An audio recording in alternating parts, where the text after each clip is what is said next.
자기 주변에 있는 사람들의 얘기만 혹은 여의도 내에서만 얘기를 듣다 보니까 해야 될 일을 안 하기 시작하는 겁니다. 그래도 자기가 재선하거나 삼선하거나 그 다음번 선거 나가서 이기는데 별 무리가 없을 이런 분들이 주로 이제 그렇게 갈 가능성이 높은데 그렇게 되는 겁니다. 또 한편으로는 시민들이나 당원들한테 잘 보일 필요가 없었어요. 왜? 개파만 잘 따라가면 공천받는데 별 지장이 없거든요. 이거 완전 팩트예요. 제가 예. 저도 정치권 여러 가지 체험할 그러면 이게 팩트예요. 개파는 어떻게 형성하느냐? 당대표 선거할 때 대의원 가지고 특정 개파에 들어가면 끝입니다. 내가 당신 이번에 지지할 테니까 다음번에 내 공천권 보장해 주십시오. 실제 그렇게 했는지 모르겠어요. 그렇지만 그게 가능한 구조라는 거죠.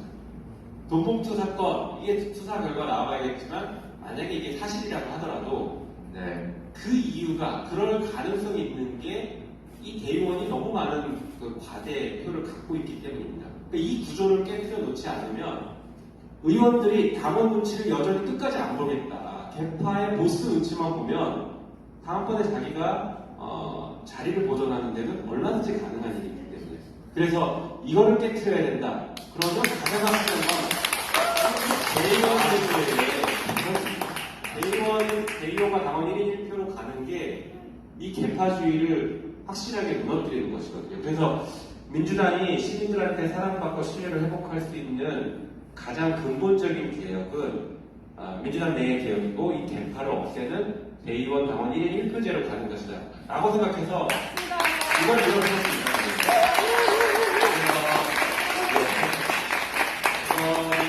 혁신위의 개혁안 중에 가장 눈에 띄고 가장 중요한 개혁안이 저는 이거라고 생각해요. 또 한편으로 이게 조금 말이 안 되는 게 그거죠. 제가 어제도 기자회견에서 말씀드리긴 했는데요. 그 대의제 기관, 그 대의원 제도는 대의기구이거든요. 정당법상 무조건 만들어야 되는 대의기구입니다. 그런데 이제 국가의 대의기구는 국회잖아요. 국민을 대표해서 논의하고 정책을 결정하고 법을 만드는. 그러면 제가 국회의원인 대의기구의 일원인 제가 국회의원이 내 대의기구이니까 대통령 선거할 때 나는 1인당 나는 60표 행사하겠습니다. 나한테 60표를 주십시오. 70표 받아야 될 것 같은데 이렇게 얘기하면 여러분들 그건 동의하겠습니까? 저는 미쳤다 그럴 거예요. 맞아요. 이겁니다. 민주당 내에서도 똑같이 그냥 당원이고 거기에 대의기구 특별히 다른 걸 논의해라라고 뽑아놓은 사람들한테 왜 60표를 줍니까? 말이 안 되는 거거든요. 그래서 정상화시키자. 그동안 우리가 1인당 60표 주는 대의기구로 만들어놨더니 대의기구에서 모여서 토론을 한 번도 하지 않았습니다.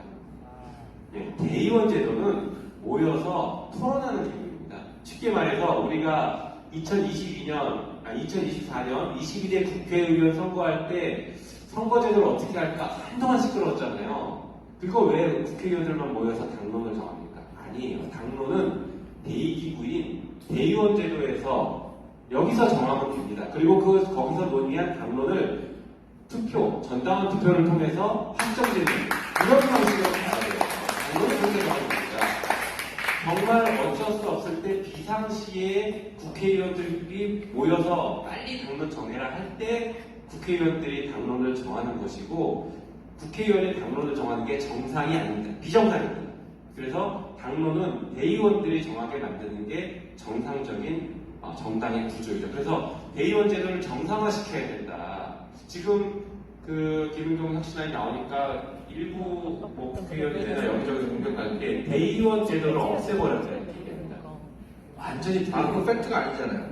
대의원 제도를 없애는 게 아니라 대의원 제도를 정상화시키는 절차다. 여러분들 그렇게 좀 이해해 주시고 그렇게 많이 얘기해 주시면 좋겠습니다. 우리가 언론이 돼야 될 것 같은데 이거 외국 선전이에요. 혁신위의 내용을 완전히 엉뚱하게 해석해가지고 마치 뭔가 무슨 내부에서 친명계 의원들이 대의원제를 아예 없애버려가지고 자기들이 사당하고 이런 식의 이제 프레임을 만들고 싶어서 자꾸 그렇게 하는 것 같아요. 대의원제는 있어야죠. 근데 다만 우리 시민들 또는 여기 민주당원님들 많이 계실 것 같은데 계속 요구했던 건 너무 과대된 표현되는 거 아니냐. 그리고 우리가 대의원을 우리가 뽑냐 솔직히. 그리고 한번 물어봅시다. 대의원, 민주당 대의원은 솔직히 지금 아래로부터의 어떤 선거에서 뽑는 겁니까? 아니면 누가 이렇게 내리고 꽂는 겁니까? 어떤 구조예요? 네, 지금은 이제 뭐 당원들의 추천을 받아서 뭐 하는 방식이긴 한데 네. 말씀하신 것처럼 누가 이제 대의원이 어떻게 되는지가 사실 이렇게 막 공개가 크게 돼 있지 않아요. 그리고 이제 뭐 중앙당이나 도당에서 언제까지 대의원을 이렇게 뽑는 절차를 거쳐라라고 이게 공문이 옵니다. 그러면 공고하고 하는 절차들을 거치긴 하는데 그게 굉장히 촉박하게 와서 실제 우리의 대표를 뽑는다, 당원들의 대표를 뽑아서 대의원으로 보낸다라는 절차로는 많이 부족하죠.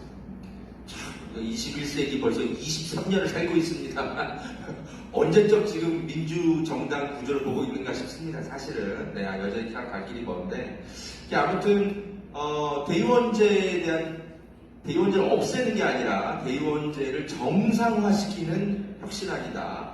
이렇게 딱 정말 딱 제대로 딱 정리해 주니까 바로 이해가 되네요. 제가 참 우리 김용민 변호사님을 알고 지가 한 10년 가까이 되는데 참 이분 참 법정에서 이렇게 스마트하게 용어를 이렇게 탁탁탁 정리를 해줘가지고 판사님도 설득하는 걸 제가 자주 봤는데 여전하시네요. 감사합니다. 네. 자 우리 스님 앉아 계신데 사실은 오늘 이제 우리 정치 이야기가 좀 많아가지고 약간의 스님의 역할이 오늘은 조금 적어서 조금 죄송하긴 한데 끼어드세요. 괜찮습니다. 저도 궁금한 게 하나 있어요.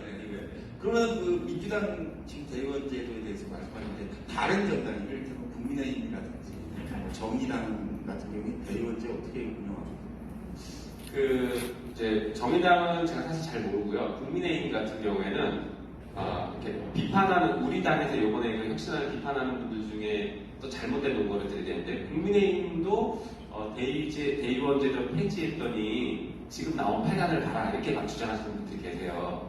전혀 사실이 아닙니다. 그 국민의힘 당원을 보시면요 대의원 제도가 있어요.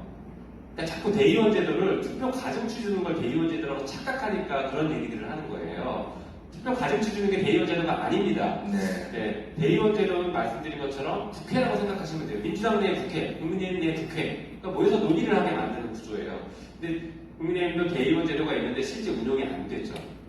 그래서 이게 이렇게 운영되는 게 아니라 예를 들면 독일 같은 경우에 대의원 제도를 하면 전국 전당대회를 열면 한 2박 3일 정도 전국에 있는